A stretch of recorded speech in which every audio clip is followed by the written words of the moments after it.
What's up, everybody? Hey there, I'm Rob Anderson, and we are here with Luis and Laura, all the way from Mexico, here on the Las Vegas Strip tonight. We're gonna do a little bit of romantic magic. Let's get started. How long have you been dating? 8 years. 8 years? Yeah. Wow, congratulations. Very nice. So, kind of a long time ago, you guys started dating, went on a few dates, got to know each other. On one of those dates, you might have held hands for the first time early on, right? Yeah. I want to take you back to that, okay? Here's what we're gonna do. Luis, if you could hold one hand out towards Laura, just like this. Yep. I've got a card, I've got the 10 of clubs right there. I'm gonna hand it to you. Laura, I just need you to put your hand on top of the 10, just right in his hand. Put your hand on top, so you're kind of holding hands. Okay. Remember that romance you felt when you guys held hands for the first time, yeah? Kind of. Yeah, kind of good. I got another card here, the Ace of Hearts. I think the Ace of Hearts is better for you guys to have because it represents love. Okay. As you guys have your card, I've got my ace. Visualize the 10 as you look at my ace, and we're gonna try to turn it into the 10. Look what you guys have right here. Look though, look. Whoa. Ace of Hearts, there we go. We're off to a good start. Okay. We're off to a good start. Tell you what, I made a prediction before I came here. Okay. Made a prediction on 4 cards that I'm going to hand to Lara. I've got 4 queens right here. Would you please hold on to these just with your thumb gently on top so they don't move? This trick has to do with your compatibility as a couple. It's a 2-part trick. I think you'll do great. Laura, Luis chose the right cards for you, the heart and diamond. You may keep either one. Would you like the heart or diamond? The heart. Oh, the heart, Queen of Hearts. Good choice. Good choice. You two worked together to choose that. Queen of Hearts. Kind of heart. I actually predicted that you would choose the Queen of Hearts before I came here.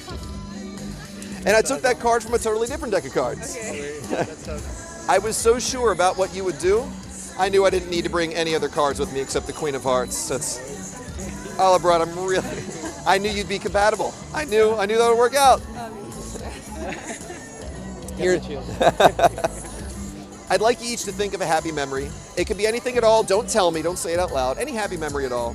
Because sometimes when people are connected by a happy memory, they experience sometimes like a sixth sense. Like one person feels something happening and the other person knows about it. Now, I don't know if you guys have ever felt like that in the last 8 years, but I'd like to try to make it happen tonight. So here's what I want you to do. Looking behind you, don't trip. Each take a small step back. Look behind you though, don't trip on anything. Okay, perfect. Each of you looking at each other, think of that happy memory and just relax. Okay? Here's what we're gonna do. Luis, I'd like you actually to close your eyes for this part and relax. I won't try anything weird, I promise. Nothing weird, nothing weird. We're gonna do this gently, like that. Luis, open up. Being honest, you weren't peeking, right? No. Did you feel anything touch you while your eyes were closed? Yeah, someone touched my nose. You felt something touch your nose? Yeah. But did I touch him? No. No, I did touch you though. Where? Lightly, gently on where? Yeah. On your nose? And you felt it happen. Yeah.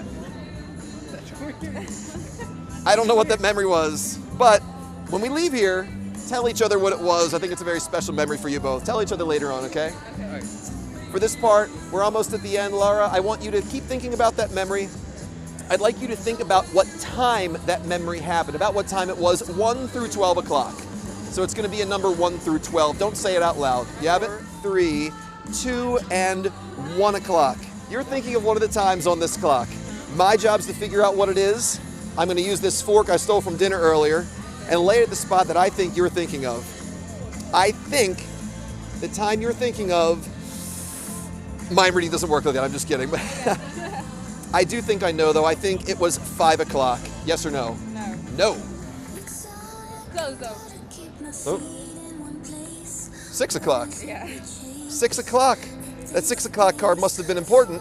We're gonna get back to that, because out of every card, you thought of the one that would wind up at 6 o'clock. Now, I'm gonna show the camera what the 6 o'clock card is. I'm gonna hand it to you. You're gonna need it in just a minute, but we're gonna hold on to that just a second. Can I just show the camera what the 6 o'clock card is first? Right there. We're gonna get back to this in just a minute. Luis, could you hold on to this? I'm gonna ask you to take that in just a second. You can hold on to that and keep it safe for now. Okay. Now, this is a trick I've been doing longer than almost any other trick. We're gonna talk about me for a minute. We talked about you. We're gonna bring it back around to you, because the end of this has everything to do with the two of you. When I was 5 years old, I got a magic kit that had a cup and a ball trick in it. This was my favorite trick to do. It is a classic. Yeah. I still do it. I think the ending now is a little better than when I was 5 years old. Tell me what you think. If you've never seen this trick before, it's very simple. You have a cup and a ball. In this trick, I put the ball in one of 3 places. Sometimes I take the ball and I place it down in my hand, okay? Sometimes I take the ball and I place it down inside the cup. Sometimes I put the ball inside of my right pocket, okay? That's the only three places the ball will be, hand, cup, or pocket. I start off by taking the ball, dropping it in the cup, shaking it up, and then I take it out and put it in my pocket, ask you where it's at. Now, if you tell me you think it's under the cup, I say, no, it's in the pocket. If you tell me you think it's in the pocket, I have to do a little magic trick and make it go back underneath the cup, okay? Okay. I'll show you how that worked. When you saw me take the ball and I put it in the cup, I shook it. Then I made it look like I was taking it out and putting it in my pocket. What I was actually doing was trying to sneak it back underneath the cup.